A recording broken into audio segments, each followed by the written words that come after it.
did it. There we go. There we go. No, it's true. It's true that we're live. We're live and we're streaming right now. We're coming to you. Monifa, it's lovely to be back with you, my dear girl.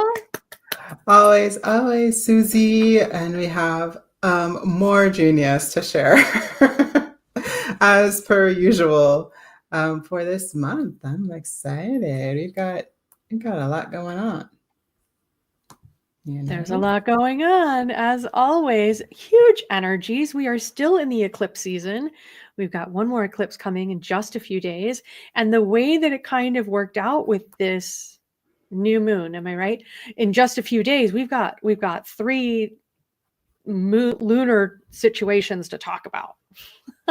Words are my friend this week. Anybody else having that problem? Mercury retrograde's got nothing on me. I feel like when Mercury retrograde hits, like I just get normalized. Everyone else comes to the level that you're usually coming from, right? Let us review together. Absolutely. Yeah. And then I feel like, I don't know, like the tech glitches have been strong with this one as well. I always am interested like how that turns out. Sometimes it's like literal glitches, sometimes it's like internet connection. Like it's a little different every time. Last one was kind of internet connection. I even had problems, which I usually am all right. This time I feel like it was like the miscommunications, people spelling things wrong, like just getting a detail off type of feeling, you know? But yeah, so that is what's going on. You got an eclipse coming up. How do you feel about that, Susie? I am doing my level best to keep up. There is a lot happening. Maybe folks who are listening and watching can relate. If you are catching us live on Facebook or on YouTube, give StreamYard permission to see your comments and we can share them while we are live streaming. You can let us know how you are faring. Oh, it has been a time for really evaluating, looking deeply, appreciating what I have and who I have, because I'm not the only person in my sphere who's really going through some stuff, but people around me. You know, it's a great time to band together, to check in and see how others are doing, to offer support as best we are able, because we are all moving through some big stuff together right now. How about you, Monifa? Yeah, I feel like it's the vulnerable stuff, right? Like it's the stuff that we probably wouldn't have brought up if we could have avoided it. Exactly. We Yeah. certainly aren't comfortable asking for help all the time, are we? Especially when it is really, really close to the bone, if you will. Yeah. Makes it a little harder. Yeah, I feel like that's a big lesson that came from March is, as you know, I called March the sensible agreements, right? And, I'm crafty with words for a reason. It wasn't just like being sensible. It was literally being able to sense where the agreement lies so that you're not in constant conflict. And also that you're taking you're factoring in your emotions and how you feel. So your senses, yeah. So like you want to be able to sense that. And I feel like the energy made it really easy for us because we're all feeling a little sensitive and vulnerable. So like it's just like right there, so you can just let it happen. And then we probably go to the eclipse this end of March, which is the new moon in, what's it, Virgo? I think it's in Aries. Is it a new moon in Aries? You're right. I think the full moon's in Virgo. So yeah, new moon in Aries. And so yeah, that's 17. So that was that ability to control pace and where your authority lies in that energy. That's what's coming up. Like the shadow there. That's so the gene key is the shadow is control. And then the gift is authority, where you just you have a natural center of where you lead, right?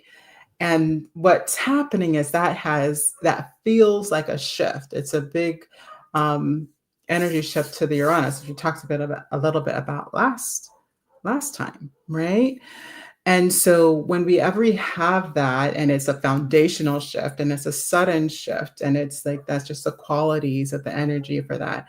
So when we are looking for our sense of footing, then we have to come into our natural authority, which is we are born with an authority, like something that we know how to follow within ourselves, and something that we can stand on for ourselves, to stand up or to speak up for whatever we're doing, right? So, yes, we have that ability, and that's eclipse energy is big, and it feels jarring because it's not just meant for this now moment. It was something that we were kind of slowly been preparing for up until this point. So we've gone through these senses of who we are and the reframe of what is our form of leadership for this year. And we've gone into some pretty intense things, especially last year. We had some like really intense, like, who are you to the people you love, and vice versa, right? So it's not like it's just throwing it at you, but it may feel that way if we aren't kind of rolling with those lessons, right? So, but what it does really well, I feel like, is it sets us up really well for the more complex nature of things that is moving in to our field during April, right? Because we have these other lovely April energies. So you can thank the people that make the stars happen for that grounding, because that's what it was. Like, it was a grounding in our sense of knowingness, our authority, right? And it is still happening. So again, coming to fruition with that groundedness, you may have a better sense of what you want to do with that sense of self-leadership and leadership of others, but like, it's not happened yet. Most likely we've got another 3 months at least before it kicks in fully, right? So so it's a slow grow. It's a slow grow. So even though things may feel urgent, they actually aren't. These are things that are going to be meted out over time. And again, as long as you're present with what wants to be known about that and your own, like what you want to be up to, then you should be all right. You should be all right. All right. So in April, we have the full moon in Libra. Full moon is in Libra. That's what I'm trying to say. Full moon is in Libra on April 12th. Okay. So that is the gate 32 in human design and quantum human design. Ooh, what does she call that in quantum human design? I don't have that written down. But in our gene keys, it's shadow of failure. It's the gift of preservation. And it's the city of veneration. Okay. So what's happening here is it's this request for us to start pruning some things. So again, as our lovely Susie knows, I named this month, what is it called? Pruning the Money Tree, right? And it's a real, like, I feel this in my bones. Whenever words come to me like that, it's like, yes. I get this immediate resonance with it because it is what it's about. So this 32 energy is really strong for me because it's in my purpose key. So you can imagine, like, there's a sense of just knowingness and what happens and why I'm here when this energy comes up. And the shadow is failure. So it feels like you're gonna die, essentially. That's the feeling of failure. It feels like you're gonna die, like kind of all the time. You just feel like you're gonna fail. Whatever you do next is gonna end your life. That's the kind of suspense we have in this energy. And so people may be feeling like that. They may be feeling like what's up in the world and what's going wrong and what's not happening that needs to happen, that that is the end of us or our lives, right? And it is an energy. So that's why I like to look at energies, because it doesn't mean it's not going to be like that forever. It's a passing energy. It's not going to be here forever, but it is a strong sense. It has been coming in for 3 months, and it'll be rolling out for 3 months as to how it wants to come to fruition. But what it's giving us is what to no longer expect to hold on to. What it's giving us is what we can no longer expect to hold on to or to save us, right? And so it's like saying, okay, what are you going to take away from your configuration of how you're moving forward?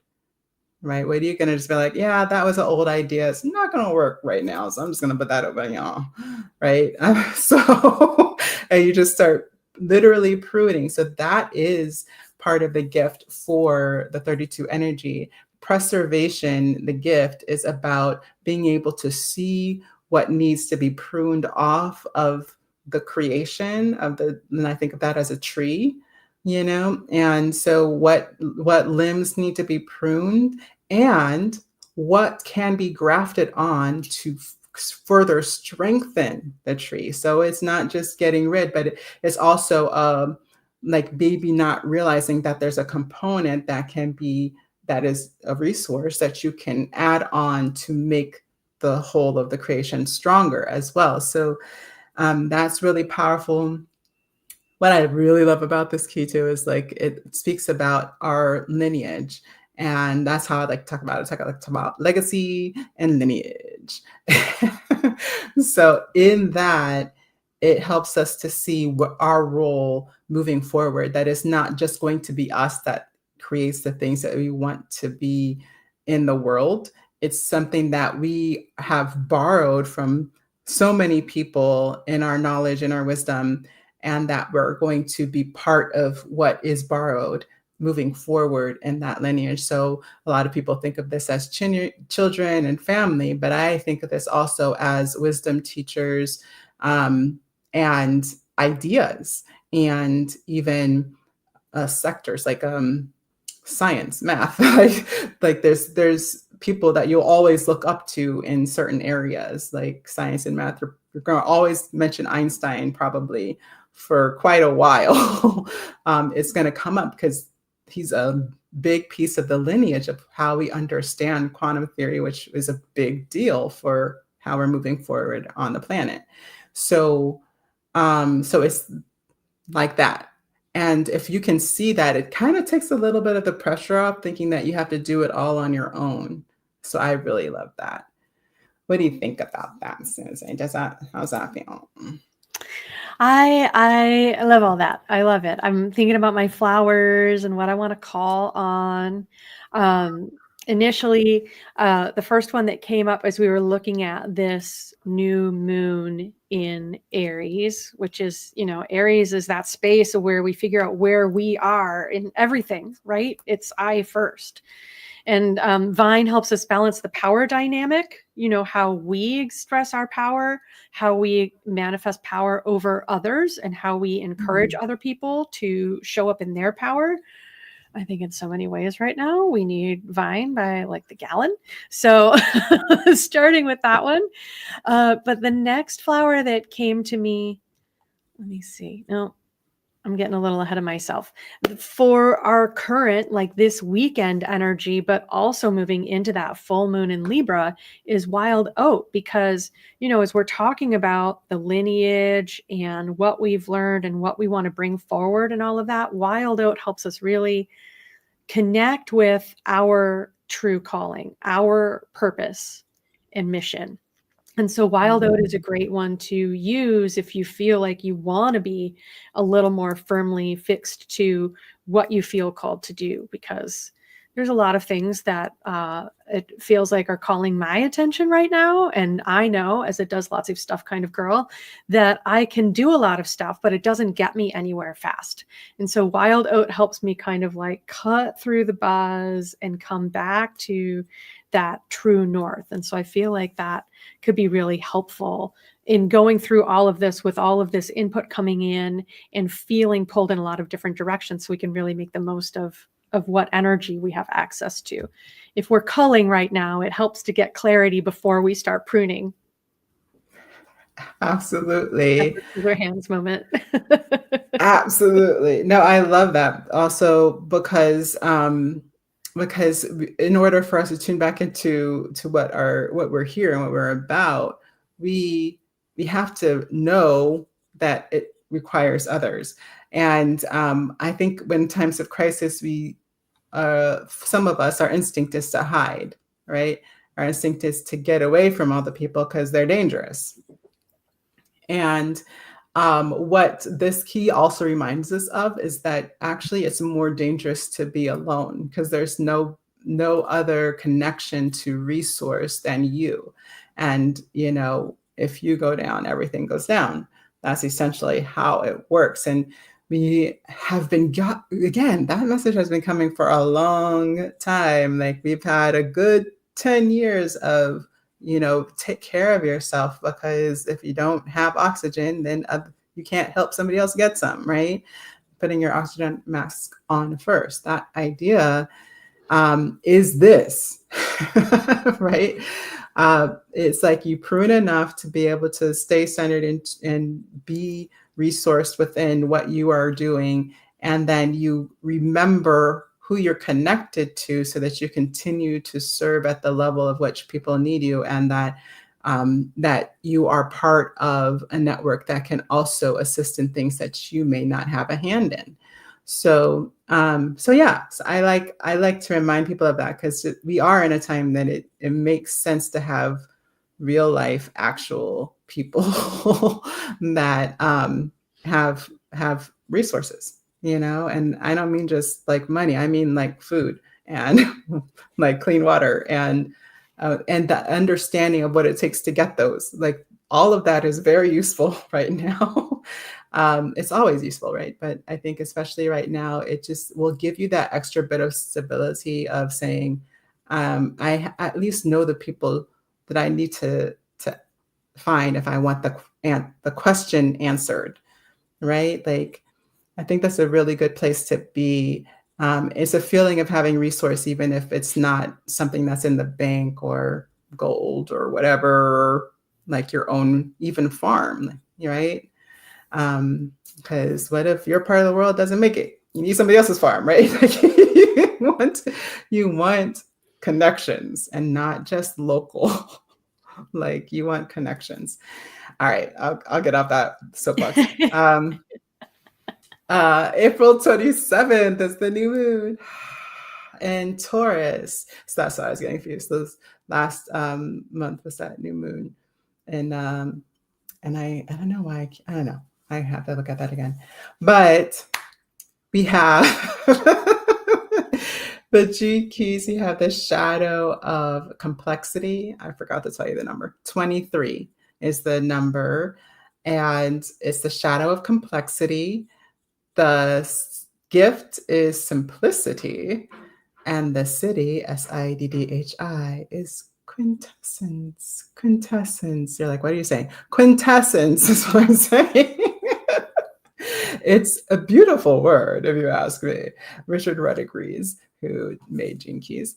And so, yeah, it's this idea that you can do what I'm doing now. You can just kind of ramble and hit a bunch of areas, right? And people just get confused in the process.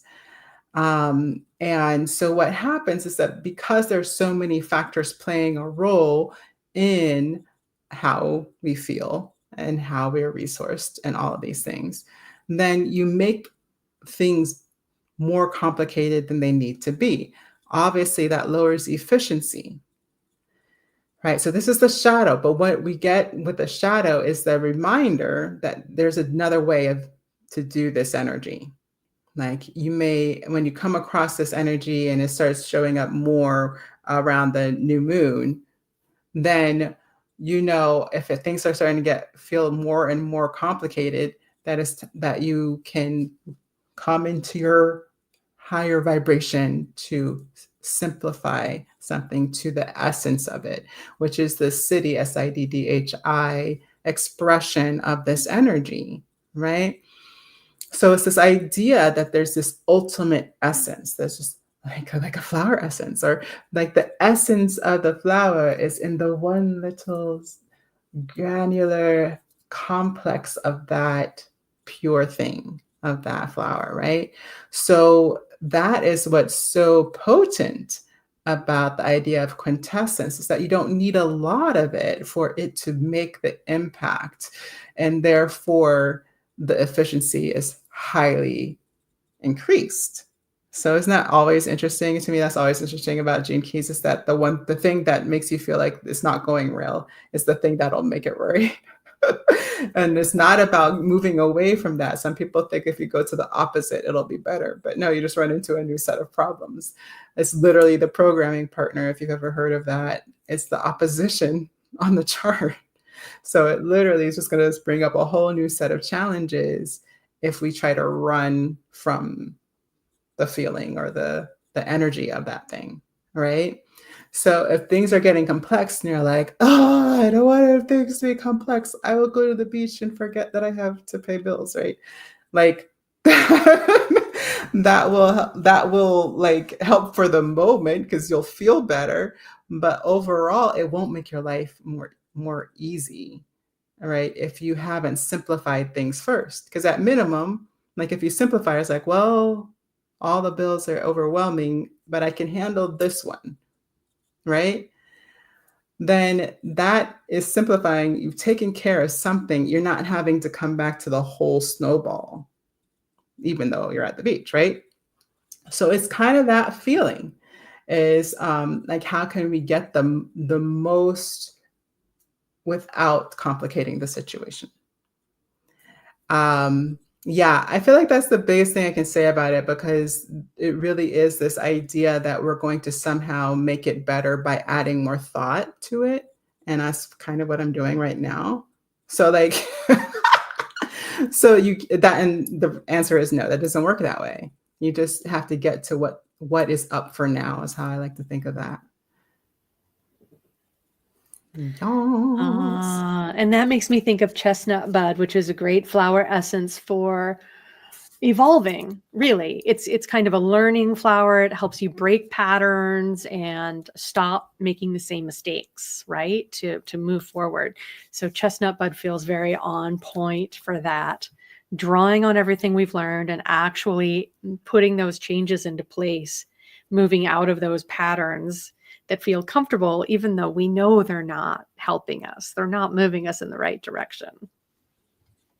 Yeah. I think the other thing about this time and energy is we're getting like all of these I guess ideas or influence from a larger concept without the clarity as much of like, what does that mean?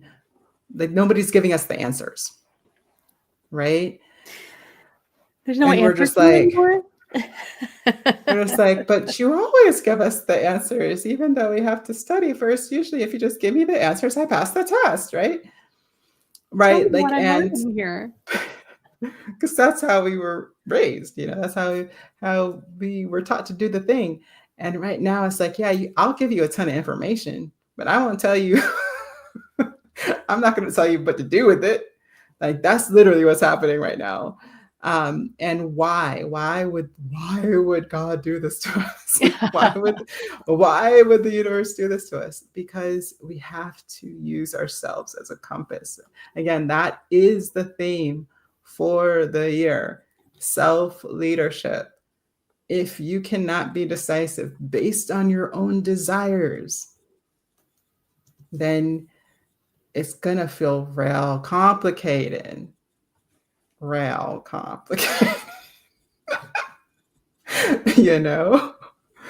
So yeah, I think it's just important to take away.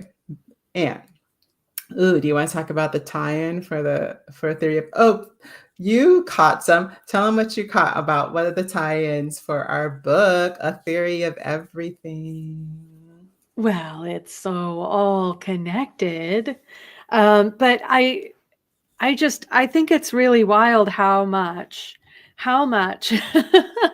a couple of months ago we're sitting back and we're like, maybe we should go here, maybe we should go here. When should we do this first?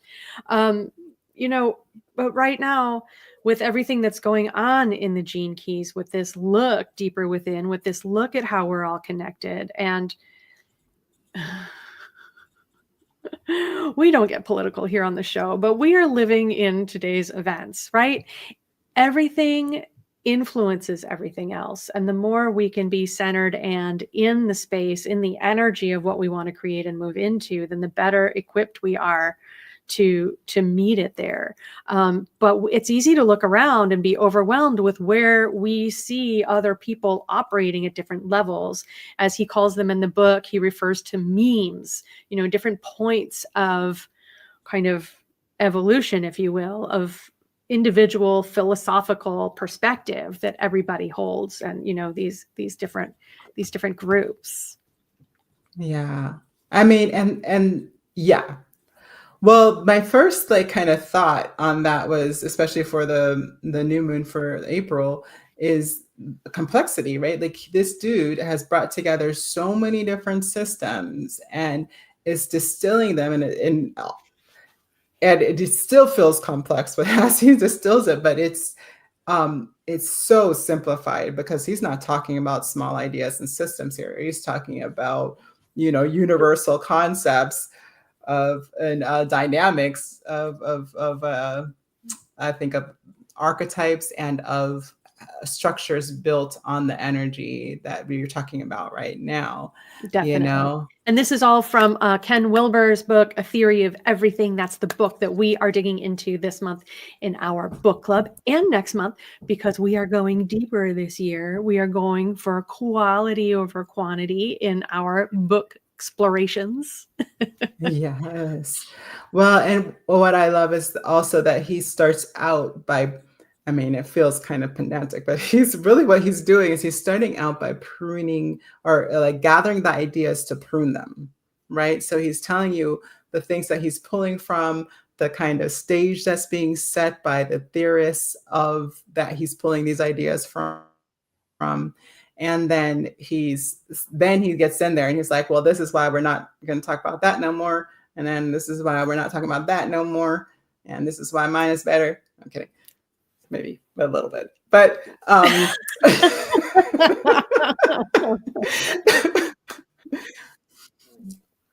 but it's like very in that way. It is, I think, what I consider a genius, which is the ability to get to the essence of a thing.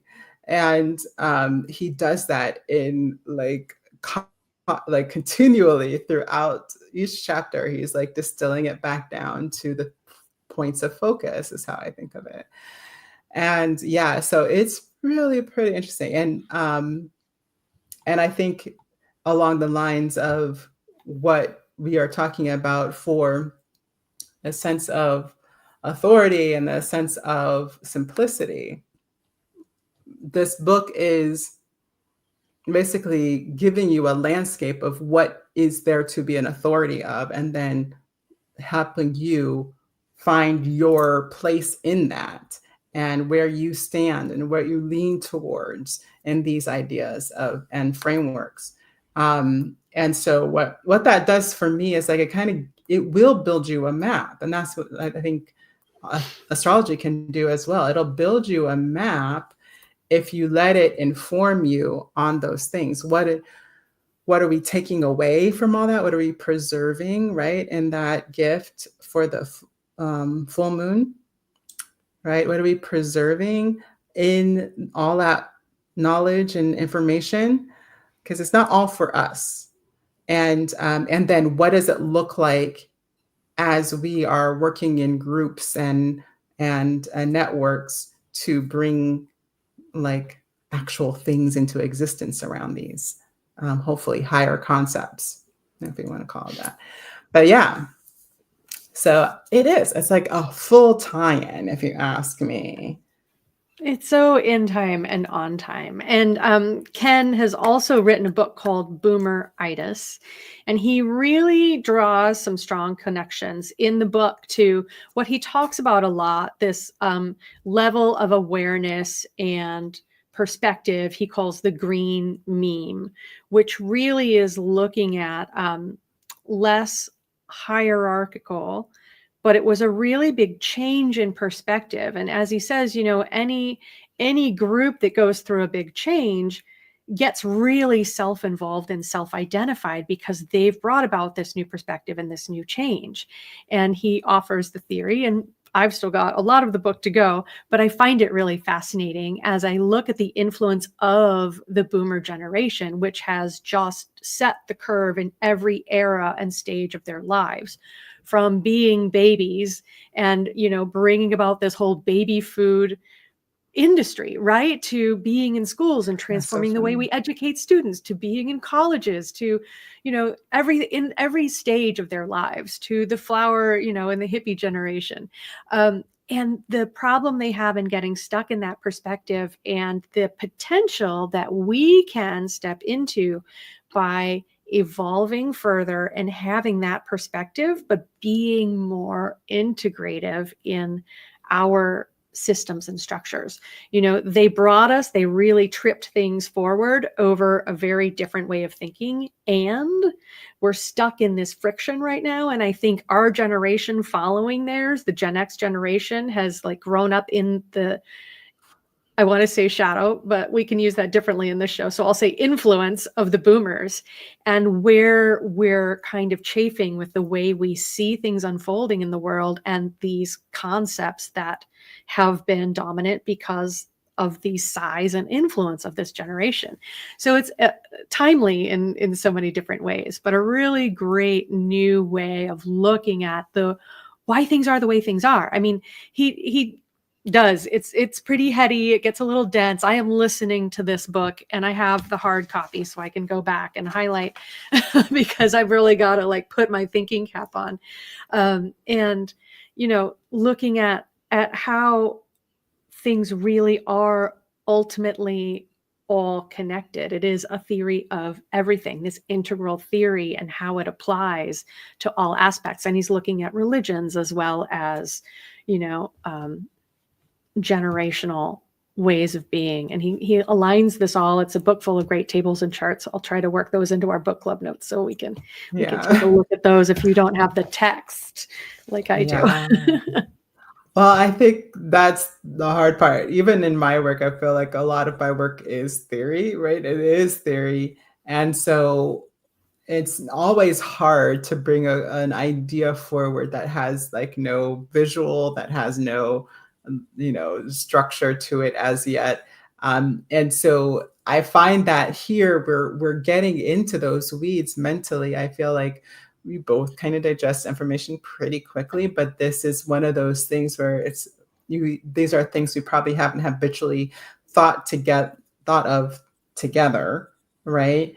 And then as soon as you bring it all together, like it becomes kind of knotted because you're just like, well, where's that string and where's that string? where do I pull the end so I can find the line that I usually get to walk? Okay, so but yeah, like just for a little bit of a list of what's in there is that the spirituality aspect, psychology and kind of the history of psychology aspects, science and the history of theory and math, which is a science, but we won't go there. And that's also in there. And then systems theory, which is also kind of a math, is also in there. And then he talks a lot about integral theory, which I think, I'm not sure for sure, but I think is mostly his concept. But yeah, I think he draws from a lot of people who are speaking to the same things.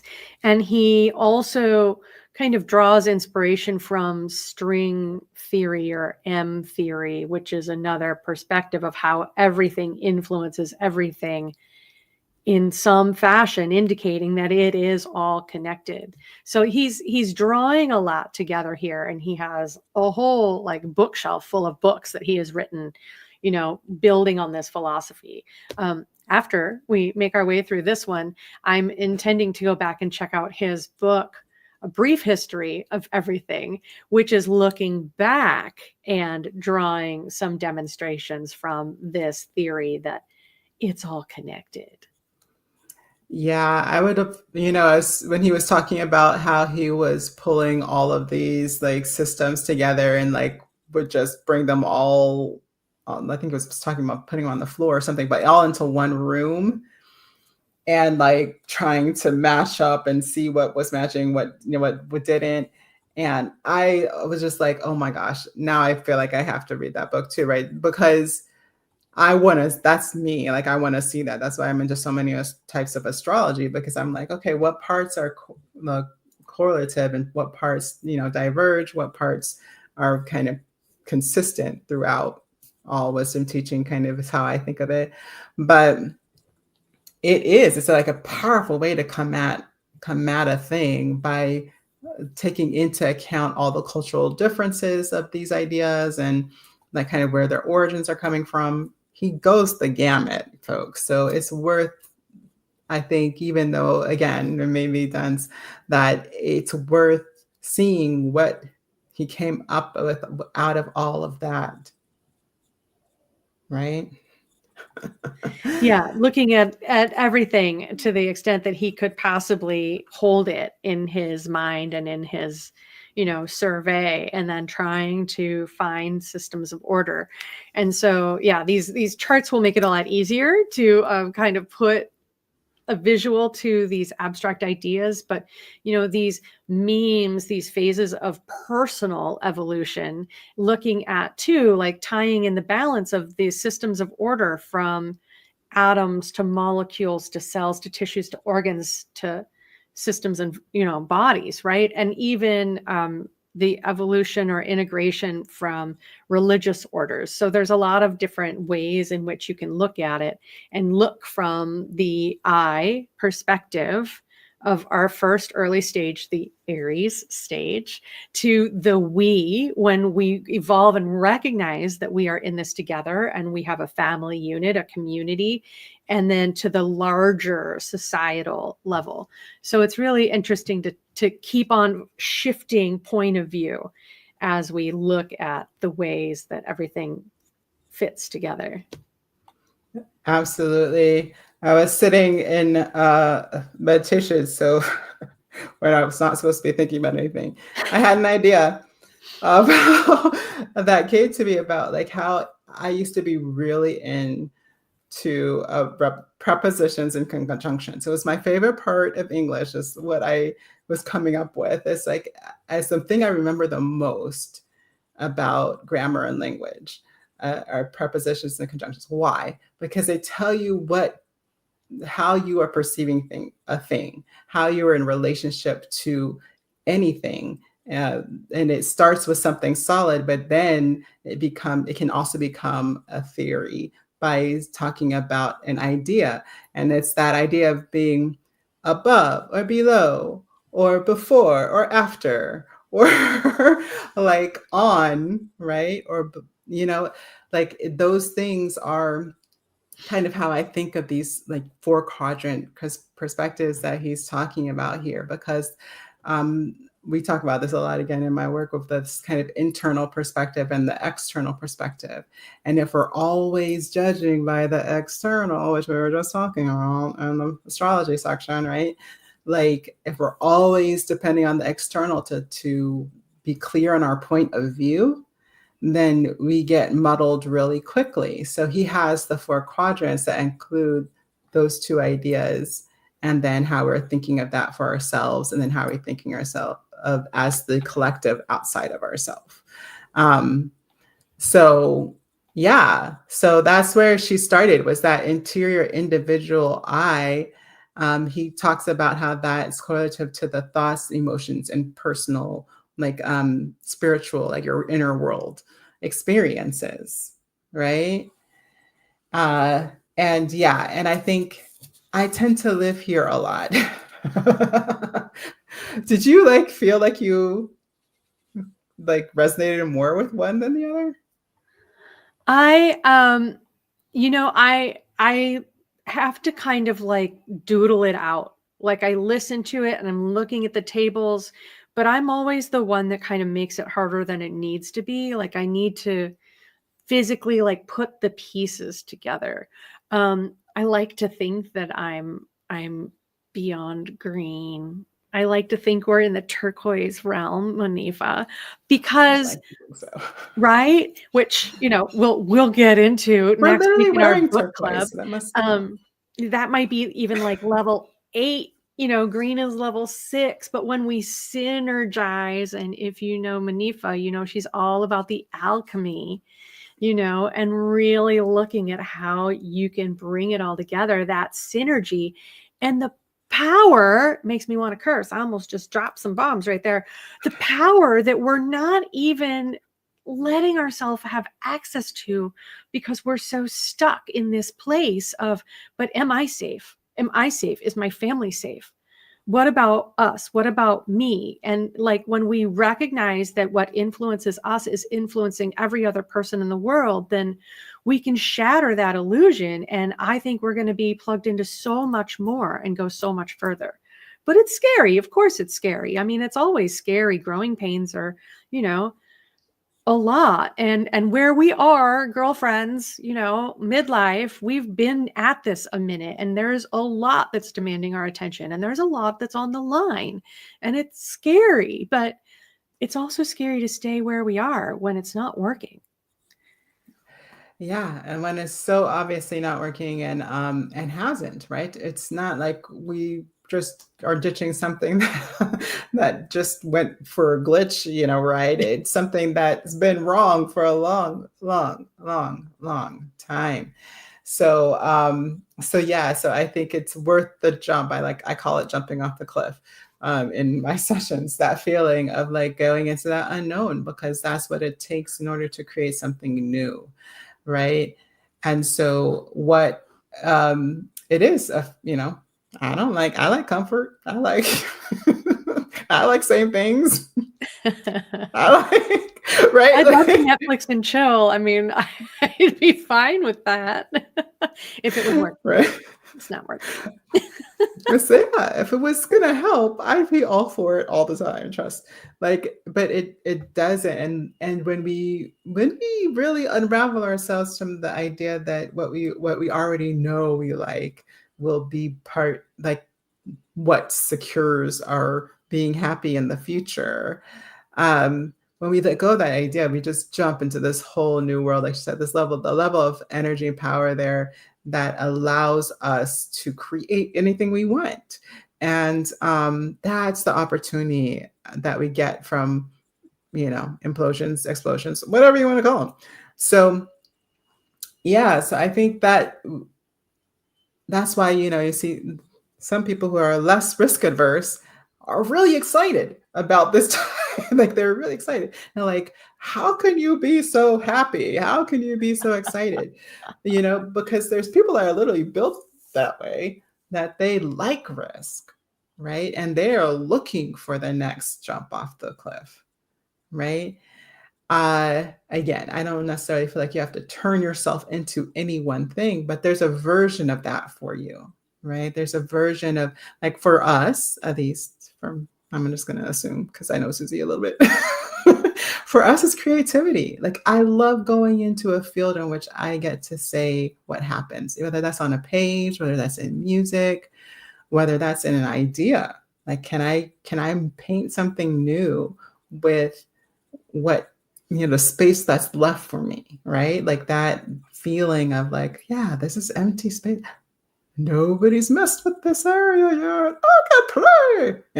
That's how I get off, honestly. So like the exterior, there's three more. So we'll talk about exterior, individual, and he's calling that it. So it's like the it out there, and is about behaviors and biology. So I think this is where we're getting a lot of those nature theories as well, of like system theory based on natural aspects of the world. I think that's part of it. Um, and yeah, and then how are we acting and interacting when we're rubbing up against these other chemicals and or people and or events and things, right? Yeah, it's pretty fascinating. I'm just thinking about one of the recent aspects of the book as I was listening to it, like the questions that start to come from if everything is connected. If it's all connected and we live in nature, are we part of nature? But if we're destroying nature, are we a part of it? Is it possible for us to destroy what we're coming from? Like, there's so many juicy kind of like explorations to tangle your brain up in this concept.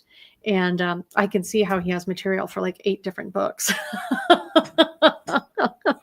Because just to come up with the idea to question that, you need like at least 8 different books, right? Like you need at least 8 different other perspectives to see how it can go wrong, right? Because like his argument here, I don't know if it's an argument, but one of the things that he's talking about is how because we're in our perspective of how we see something. I don't know if I should go there, but he does talking about like kind of like a masculine perspective and a feminine perspective, and how like we think that the masculine perspective kind of, again, in the shadow, the not so great way of seeing it is looking at the feminine as less than, and therefore not seeing the value of certain things. And then how it happens the same way, like he mentions in feminine perspectives and worldviews, how we tend to make the masculine wrong in the linearity and the, sometimes kind of brute force aspects, I think. But I think that's very true. I've seen this a lot. And I've always said, like, we can't make people wrong for just who they are. We have to see like why they're made that way. We're all here for a reason. We all bring value to the table. So when we stop seeing that as the truth of difference, then we run into problems. We run into some big problems, right? Yeah, I think it's walking that line.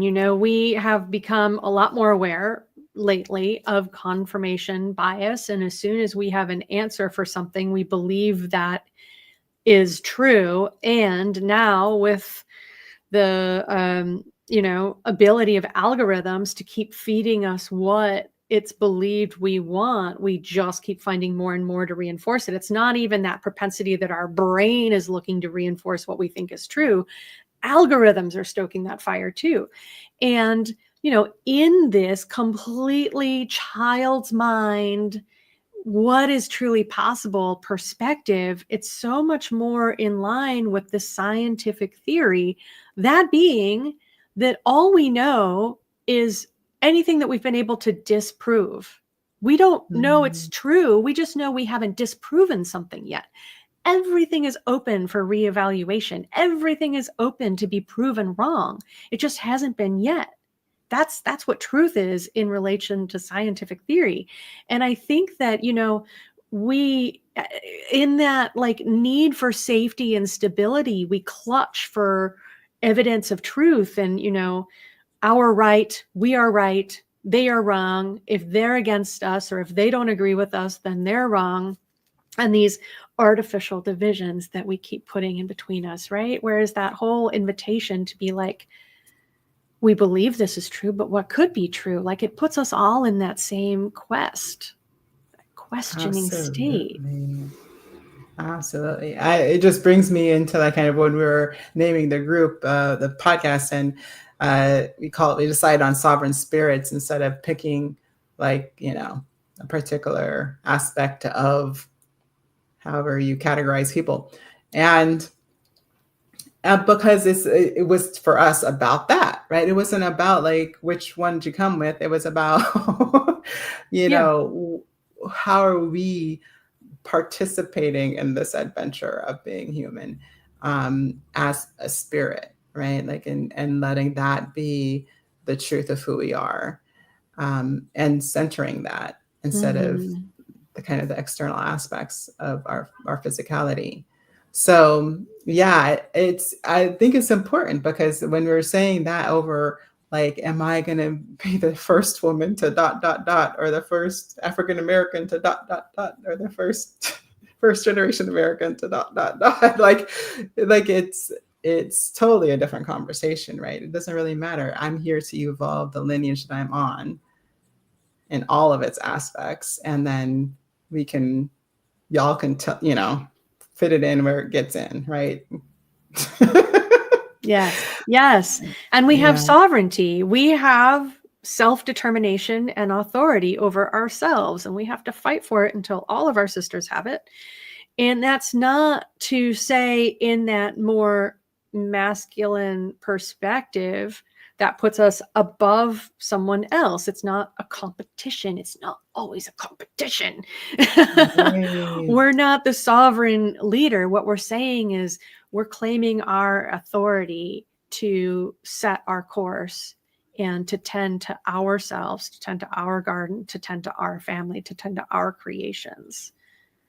Yeah. And what in the world that we're creating together, right? And so it's important for us to continue to realize that we have that as the power within us, and that we are revisiting it, and we are maybe yet to master it. Was the other part of why we decided to name it what we named it. Like, we may be still working on that. Yeah. But that's okay. That's what we're here for. That's what we're here for. And again, I always kind of go back to that. Like, it's not just me. Like, there's a whole army that before me, behind me, beside me, right? And so it reminds me to just connect back in, and like it is better that way. And for somebody who's an extreme introvert, it took some time to learn that. But it is much better that way. It's much more happiness when we allow ourselves to be in completion with others. So yeah. So I think, like, those other two concepts are talking about the collective interior we. So we are like collective and inclusive. And he does talk about that. Do you know who, I don't know if this is the right place to ask you, but like, do you know who started the transcend and include thing? Mm-mm. I think it was like a spiritual teacher. Ah. Because he does mention it in the book. I mean, I can't remember. I think it was Buddha or something like that. And on the Eightfold Path, something like that. That would be rude. Yeah, so that's what my brain wants to say. We'll come Yeah. back to that. We'll You come can back to that always one next fact week. check We'll me. You can verify fact this. check me. But yeah, that's what reminds me of, and culture and shared meaning. And I think that's why people love to talk about culture and our cultural differences.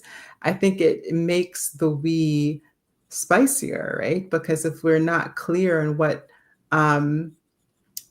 those differences are, then there's no distinction in the meal, right? If you're adding spices to a meal, then you're just like, here's some salt. You're like, oh, that's great. Right? But like, that's why you get pepper, because you get some pepper in there and be like, oh, this is savory. And ooh, that was exciting. What's that? Pepper. Oh, like, and then the more you add distinctive cultures and seasonings, and it creates some more meaning and creates more shared meaning, what we get to be together. So I love that as a concept for sure.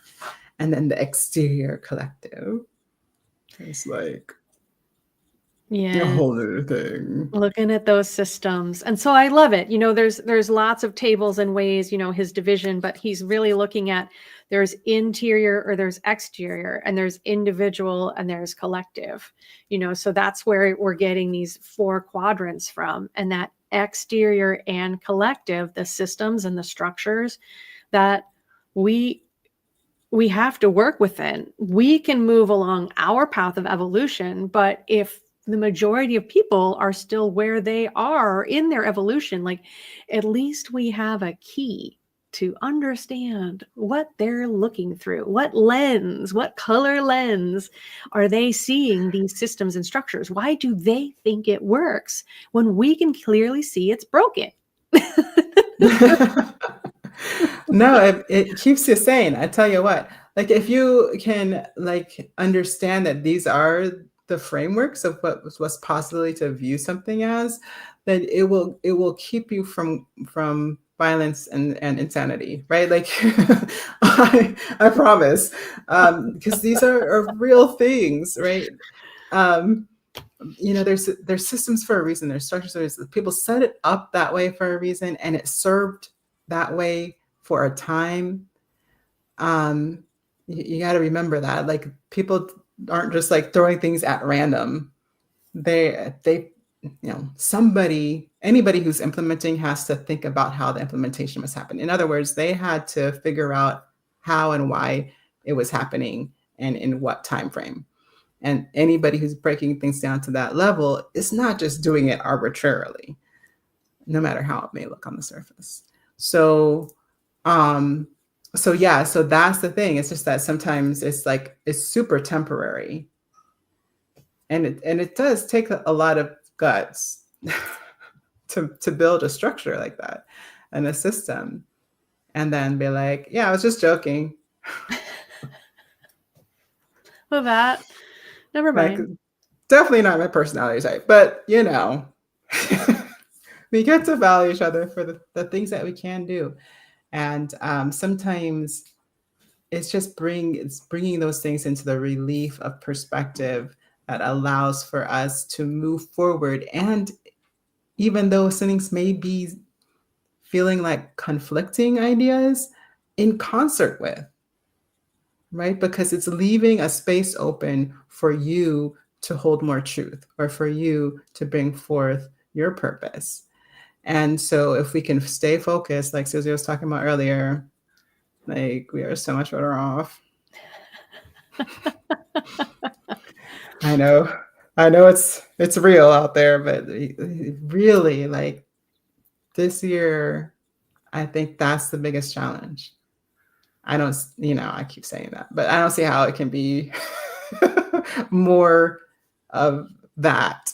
The biggest challenge is to stay focused on what you are here for. Use that wild oat flower essence. Tell them, girl. Be like, better have that in your hip pocket. So if you don't have a copy of the book, pick up A Theory of Everything by Ken Wilber. Take a listen. Take a look online. I like Bookey, Bookey. They've got a summary up if you want to grab the Cliff Notes before we get back together. But we're going to be digging into this next week in the book club. We're going to do themes and the overview and get us all digging into this meaty little volume. And then next month, at the end of April, we'll have our live stream. And the following week, the first Thursday in May, we are going to wrap up our review of this book. So we've got lots of time to dig into it. So don't feel like you're late to the party. You got plenty of time. And hopefully we will see you next week in the book club meeting. Look on Buy Me a Coffee for information on that. Absolutamente. It's going to be amazing. When we break it down for the workshop, it's going to have that included of like how these things are playing a role and how we can apply them to our own ways of being.